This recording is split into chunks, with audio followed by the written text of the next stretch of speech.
જો ભાઈ લોકો ખેતરમાં આવી રીતે મહેનત કરવી પડે છે, ખેતરમાં કેટલી તકલીફ પડે છે. આ પ્લાવ મારે છે,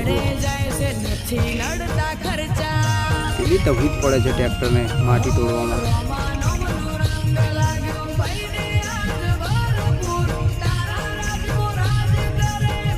ઘાસ થઈ ગયું છે, એટલું બધું ઘાસ થયું છે વરસાદ પડવાથી, મોટું મોટું.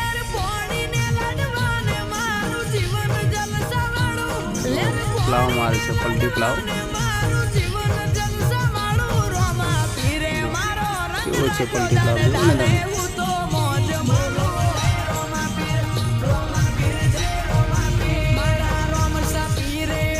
ઘાસ થઈ ગયું છે, કેવી રીતે હવે પલટાવશે એવો ડ્રાઈવર.